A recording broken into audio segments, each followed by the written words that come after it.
All right. Hello, everyone. Welcome, new followers. Been a long time since I updated. I don't know. Got some updates in the work on features in Archdroid and some other games I've been working on, but I thought it would be nice to do a short little progress update and show off one of the side areas in Archdroid. So, this is the Abranium. Um, and this is basically a side area you will hopefully discover on your way through the early part of the main game. And I just wanted to show off some new assets I've been working on. Like we still have like light leaks and stuff. I'm just kind of fleshing it out. So this has been a lot of work though. So let's kind of take a look. What the Vibranium is basically a room filled with books and artifacts of great cultural and spiritual value. And we can destroy all these items. And as you see, oh, what happened?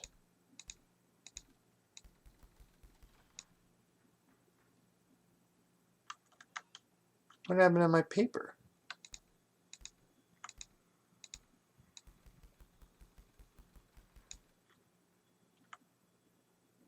Huh.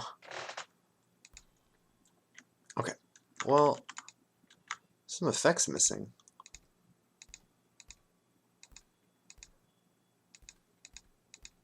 I'll be right back. This isn't working now. It's fine. You can still destroy stuff. So there's supposed to be little bits of paper shooting out when you shoot the books. That makes it look, I didn't realize this, 1,000 times better than it looks right now. So one thing that's coming in version 3.4 that you may have seen, this is 3.3 by the way that I'm running, is that there will be proper object culling. And I can't wait for that. So I've kind of made my own system for this. You might be seeing, there you go, little pop in there. So items don't have a hierarchy yet, but any prop from these books to these planks gets kind of registered in their own collision layer. So they can interact with the world and everything, but for example, so these books have been laying on the floor for some time. You notice that this book's also kind of floating? I'll explain why. The player has a vision cone, and if I look away, and I look back, here, let me move further away because I think they're still in range. Yeah, see, we got a little cleanup crew going. And just to show you why, okay, so right now, there is no real occlusion culling in Godot built in, so I kind of had to make this all myself, which means all of these books that you see here are still being rendered when I'm standing over here, and you can tell that this is what's happening if you look in the bottom left here. See, it says draw, DRW. That's draw calls, and then we have objects next to it. As I turn, like, whoa, we have over 1,000 objects being rendered right now. I think we can get up, yeah, we get up to like 10,000. Sorry, 10,000 draw calls. That's, I don't think that's a good, I mean, I think 1,000 objects on screen, we're still getting 60 FPS. It's fine. This is the issue though. These shelves, we get a pretty big frame hit, and there are a few ways to maybe like fix this. I could have less objects flying out, but I don't want to do that because the whole point of this room is that as you're coming through here and fighting, I want things to be just like blowing up around you and looking really sweet. Like I want everything that looks destructible for the most part to be fully destructible. But whatever. Let's see what happens. Just wanted to really show this off. pretty happy with this. You can kind of see the way I did it. You can tell that some of the books don't have their bindings right, but I'm sure you can kind of glean. I made basically these individual books and then just kind of stretch those textures over this, but that way all my books share one texture. And as you can see, like, we're sticking at 60 FPS still, blowing up a ton of stuff. Nothing's really slowing down or screwing up. It's just when we, you know, are looking at a lot of books at once, we run into issues. But still, I don't know. I think it runs pretty good once I get, oh yeah, that pop in. So, oh, maybe I should talk about that. So this pop in, all right. So you're gonna kind of see behind the green door here and how this is all working. So basically, kept it fairly simple, I think. It's kind of hard to see the limits of this vision cone, but so the circle, I mean, where's my vision cone? Is it this huge thing I'm seeing in my view? Oh, wow. Crazy. Okay, so you can see all the books pop into place. They're just in the darkness, so you don't really notice as much.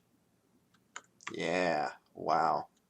We also aren't using any LODs. I hope to be able to. Oh, you can see that raycast from the gun struggling.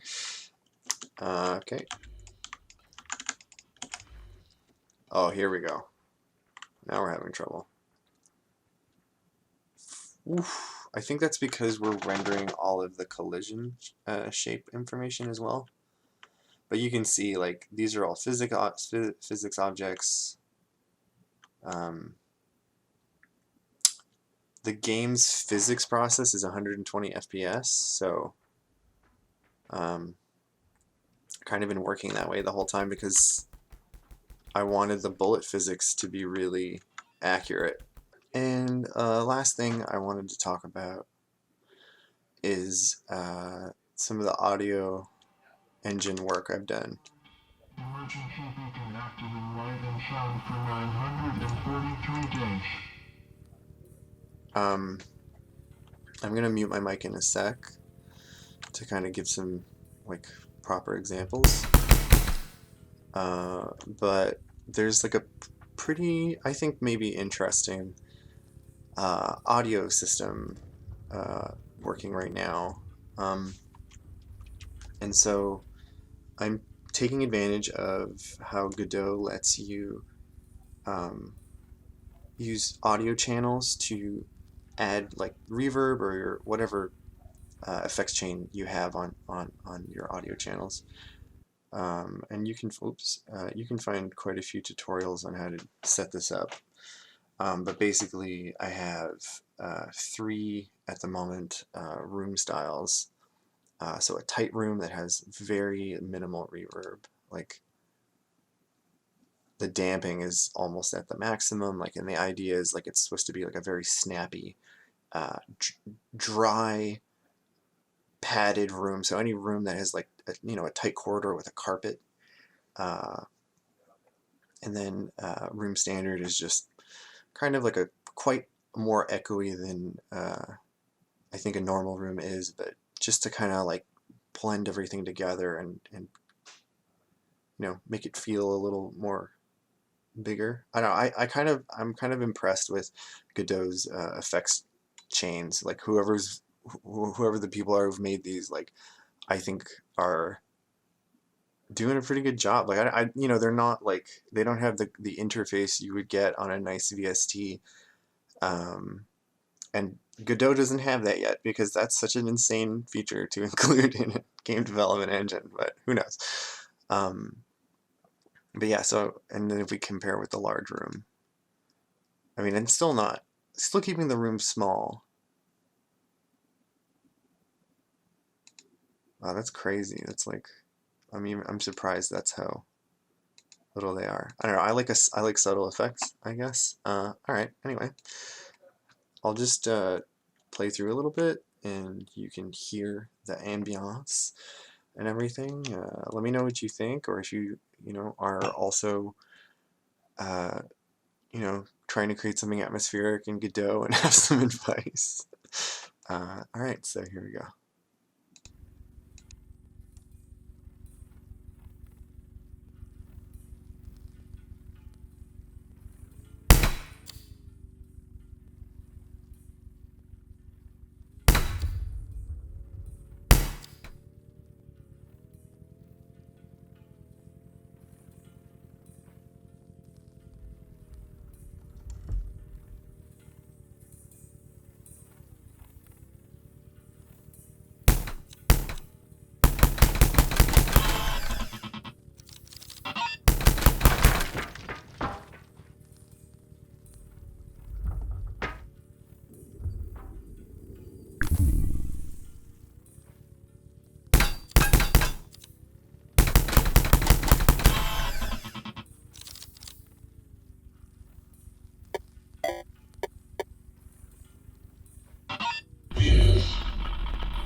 Okay, alright, thanks, thanks, I don't know why I'm thanking you.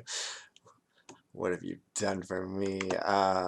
Yeah, so this, why was I showing this? Oh yeah, the sound. Okay, so what you were seeing there was each of those objects I was talking about, all those physical objects, I had to find a way to get them to generate sound um, when they are, falling through the air, landing, in a weird way, or impacting an object they've already, registered a collision with.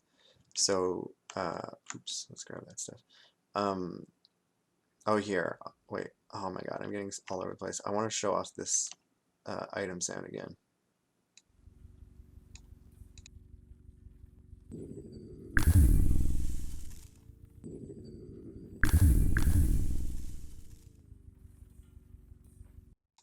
I don't know. I'm really happy with how that turned out. I wanted item collection to, I mean, it's like one of the biggest aspects of this game is finding these ROMs and, installing them, seeing what they do, and or like just, trying different combinations of things um, to solve like different puzzles and stuff, or like get, deal with different enemies. If you get, hopefully you do get stuck and like are forced to, try different configurations and things. Yeah, so that's it. Hopefully I'll finish the video I was editing on doors in the game, how the doors are going to work, and how I made the first door prototype. I don't know what else. Anyway, I'm Charlie. This has been another minimalist dev update. I hope you're all doing well. Yeah, that's it. That's it. Have a good day.